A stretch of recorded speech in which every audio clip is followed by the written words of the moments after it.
senhor governador, em seu discurso, de, entre outras, ensinança, o qual sim é importante para remarcar que tem um problema em nossa comunidade que não a ser tratado no discurso.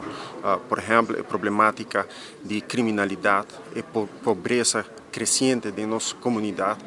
Pero agora nós sabemos de ensinança, ponto que ela toca, é importante para nós vai ponto mais allá.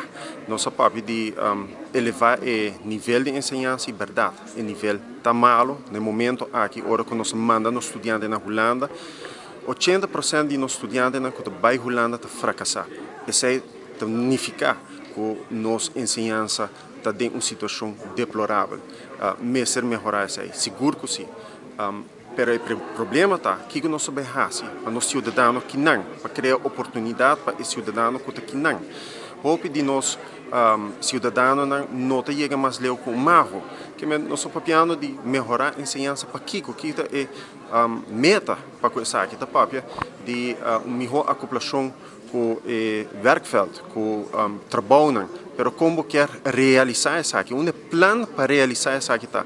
Tem ideia a ser apresentar, pero tem que coisas concretas como nós vamos solucionar o problema aqui e, además, de maneira mais bisa agora, nós não atoch veis com vários problemas graves de nossa comunidade, entre outros criminalidade e a criminalidade foral é parte onde nossa juventude está caindo em criminalidade, onde tem espaço de 15 anos, ou jovem de 15 anos passou de 25 anos, se cometer criminalidade em espaço ela marca resto de sua vida e não pode vir ambtenaar mais, e não pode ter papel de goed gedrag, pode fazer diferente tipo de trabalho, mas que nós estamos legando o país aqui vai de deterioro, essa aqui nota